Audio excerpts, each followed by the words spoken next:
అలానే మిశ్రేశ్వరరావు. ఆంధ్రప్రదేశ్ ముఖ్యమంత్రి చంద్రబాబు నాయుడు గారు యునిక్ పీస్, ఈ మాట అంది ఎవరో తెలుసా? మంత్రి నారా లోకేష్ గారు. ఎందుకు అన్నారంటే ఆయనలో ఉండే స్పెషాలిటీ. మరి దానికి ఆప్టేనా అంటే 100కి 100% apt. Unique piece Chandrababu Naidu గారు. ఆయన దైనందిన జీవన శైలిలో కానీ, ఆయన పాలిటిక్స్లో కానీ, డ్రెస్సింగ్లో కానీ, పరిపాలనలో కానీ, పోరాటంలో కానీ, ఆత్మవిశ్వాసంలో కానీ, ఇలా చెప్పుకుంటూ పోతే ఏ విషయంలోనైనా యునిక్ పీస్. అదే సినిమాలు అంటారు కదా, యునిక్ పీస్ అని. డెఫినెట్గా చంద్రబాబు నాయుడు గారు యునిక్ పీస్. అందుకే నారా లోకేష్ గారు ఆయన జీపీఎస్ అయితే మేము మిజైల్స్ మీ అని చెప్పి అన్నారు. జీపీఎస్ అంటే మార్గాన్ని చూపిస్తుంది. ఆ మార్గంలో మిజైల్స్ మాదిరిగా దూసుకుపోతున్నాము అని చెప్పి లోకేష్ గారు చెప్తున్నారు. ఎక్కడ చెప్పారు? దావోస్లో చెప్పారు. జూరిచ్లో వెళ్ళి జూరిచ్లో అక్కడ ఉన్నటువంటి పారిశ్రామికవేత్తల్ని, అక్కడ ఉన్నటువంటి ఎన్ఆర్టీఎల్ని కలిసిన తర్వాత, non residents Telugu people NRT అంటే, వాళ్ళని కలిసిన తర్వాత వాళ్ళతోటి పంచుకున్నారు ఈ అభిప్రాయాన్ని. ఆంధ్రప్రదేశ్ అభివృద్ధిని, ఆంధ్రప్రదేశ్ ప్రగతిని, ఆంధ్రప్రదేశ్ విజన్ని వాళ్ళకి ఎక్స్ప్లెయిన్ చేశారు.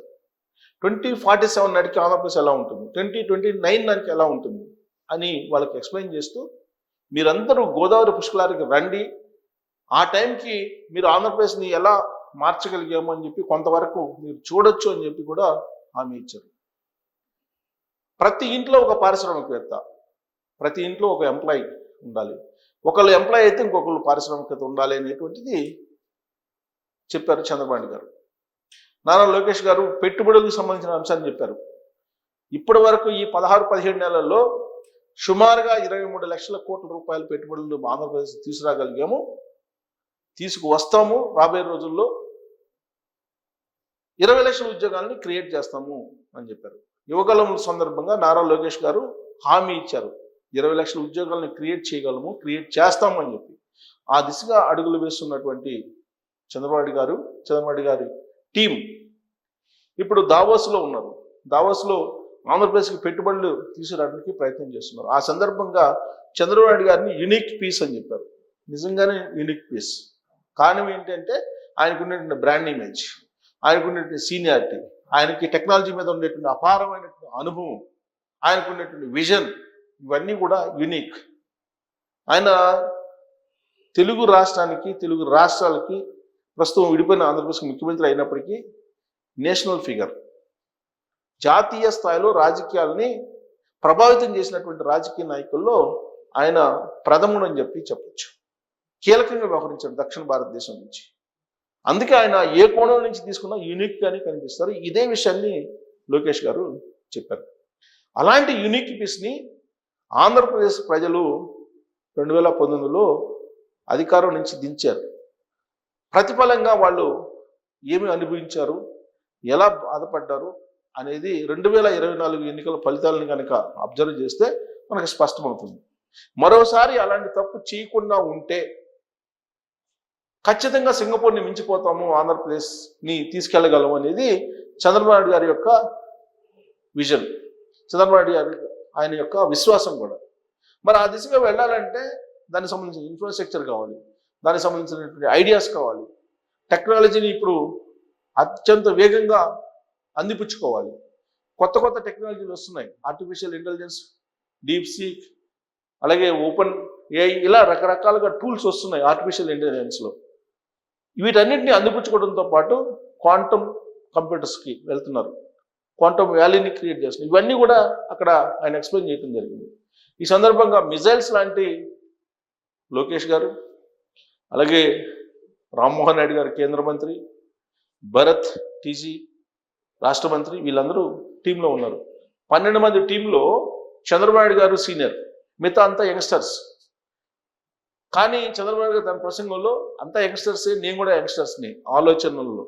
వయసు 70 ఉన్నప్పటికీ, 70+ ఉన్నప్పటికీ ఈ మిగతా యంగ్స్టర్స్ ఎవరైతే ఉన్నారో వాళ్ళతోటి చాలా వేగంగా ఆలోచించగలను, అంతే వేగంగా ఆంధ్రప్రదేశ్ని అభివృద్ధి చేయగలను, 2047 దిశగా ఆంధ్రప్రదేశ్ని అగ్రస్థానంలో నిలపగలను అని చెప్పి ఆయన ఎన్ఆర్ఐలకి ఇచ్చినటువంటి మాట.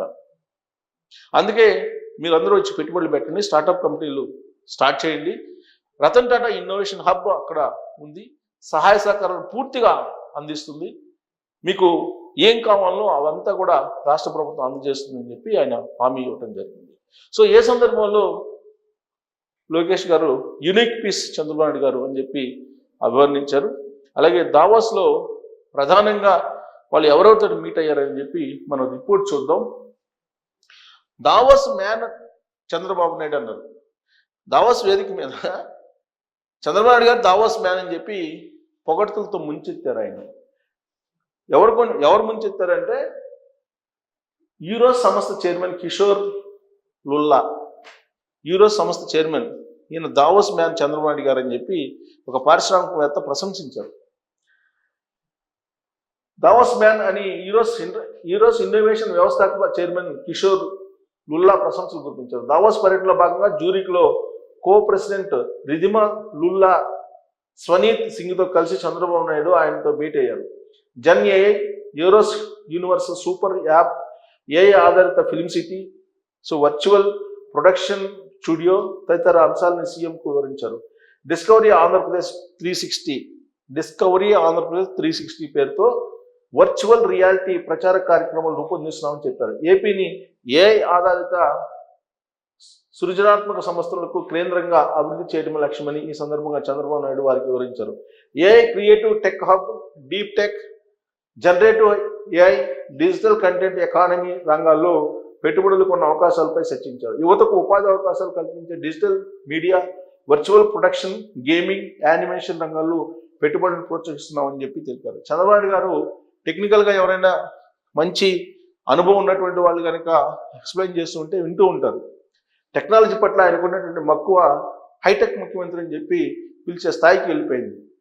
అప్పుడు అది ప్రతికూలమైనటువంటి ఫలితాలు కూడా ఇచ్చింది చంద్రబాబు నాయుడు గారికి అప్పట్లో. కానీ ఇప్పుడు అందరూ చూస్తున్నారు టెక్నాలజీ ఎంత విప్లవాత్మకమైనటువంటి మార్పులు తీసుకొస్తుంది. అందుకే చంద్రబాబు నాయుడు గారు ఇప్పుడు చెప్తున్నటువంటి టెక్నాలజీ ఇప్పుడు ఉండేటువంటి జనరేషన్కి బాగా ఎక్కుతుంది, పాజిటివ్ సంకేతాలను కూడా ఇస్తుంది. మేము మిజైల్స్ చంద్రబాబు మా GPS అని చెప్పి అన్నారు లోకేష్ గారు.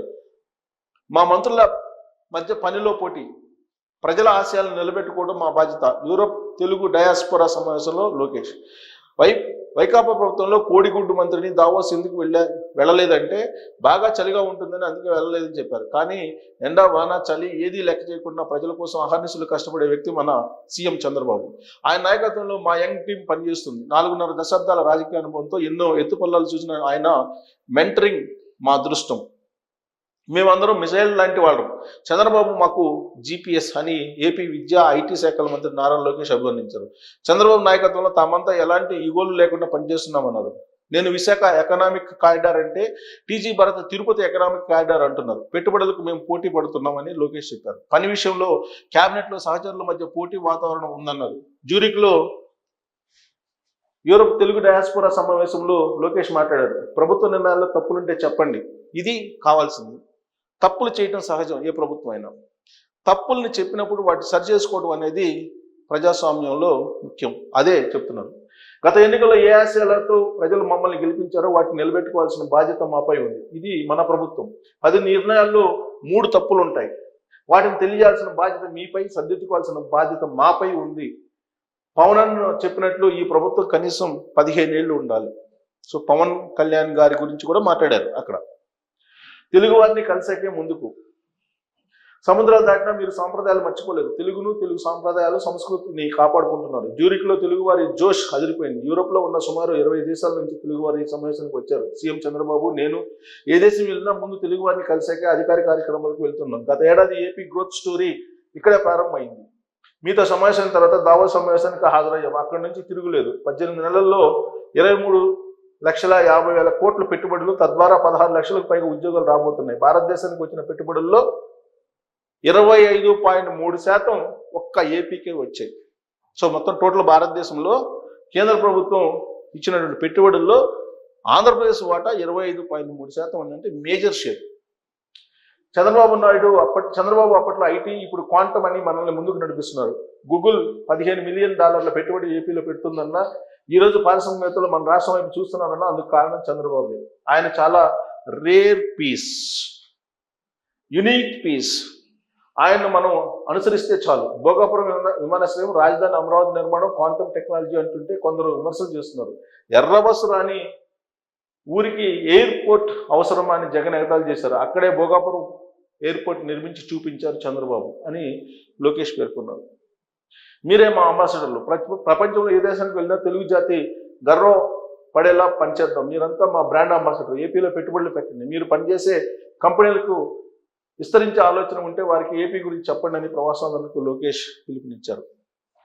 ఏడుపుగొట్టు టీం 11, ఏపీలో టీం 11 ఉంది, అదో ఏడుపుగొట్టు టీం. పెట్టుబడులు తీసుకొస్తామంటే ఏడుస్తారు. పెట్టుబడుల కోసం మేము విదేశాలకు వెళ్తే ఏపీకి రావద్దని ఆ కంపెనీలకు ఈమెయిల్స్ పెడతారు.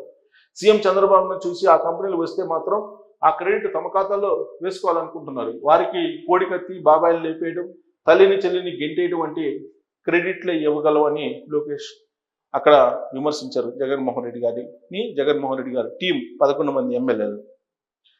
సో మా పోర్టుల్లో హైడ్రోజన్ పైలట్ వాహనాలను తయారు చేయండి, ఇది ఇన్నోవేషన్. ఎవల్యూషన్ సినర్జెటిక్ ఎండి జోస్ మెల్లాడతో మంత్రి లోకేష్. విశాఖపట్నం, కాకినాడ పోర్టులో హైడ్రోజన్ టెర్మినల్ ట్రాక్టర్స్, పైలట్ వాహనాలను తయారు చేసి వినియోగించాలని కాంపాక్ట్ వెహికల్స్, మొబిలిటీ సిస్టమ్స్ అభివృద్ధిలో ప్రత్యేకత కలిగిన ఏఓ సంస్థను విద్యా ఐటీ శాఖ మంత్రి నారా లోకేష్ గారు కోరారు. సో ఇక్కడ మనకు ఓడరేవులు ఎక్కువ ఉంటాయి కాబట్టి అక్కడికి వచ్చి అక్కడ పెట్టమన్నారు. పార్కులు, పోర్టులు, ఇంజనీరింగ్ శాండ్ బాక్స్ అందిస్తూ ఏపీ గ్రీన్ ఎనర్జీ లక్ష్యాలకు సాకారం చేయబోతుంది అని చెప్పి వివరిస్తూ వాళ్ళని ఆహ్వానించారు లోకేష్ గారు. సో దావోస్లో చంద్రబాబు గారి brand unique and rare piece ఆయన, అది ఆంధ్రప్రదేశ్కి ఓ పెద్ద అసెట్. అందుకే పెట్టుబడులు ఆంధ్రప్రదేశ్కి రాబోతున్నాయి. పెట్టుబడులు ఆంధ్రప్రదేశ్ వైపు చూస్తూ ఉన్నారు. చంద్రబాబు గారి నాయకత్వంలో మిజైల్స్ లాగా దూసుకెళ్తామని చెప్పి చంద్రబాబు గారిని పొగుడుతూ, చంద్రబాబు గారిని ప్రశంసిస్తూ లోకేష్ గారు చేసినటువంటి ప్రసంగం అక్కడ ఉన్నటువంటి వాళ్ళందరినీ ఆకట్టుకోవడంతో పాటు పెట్టుబడులు పెట్టడానికి ఆంధ్రప్రదేశ్ వైపు వాళ్ళని మళ్లించగలిగారని చెప్పి చెప్పచ్చు. దీని మీద మీ అభిప్రాయం తెలియజేయచ్చు. Thank you.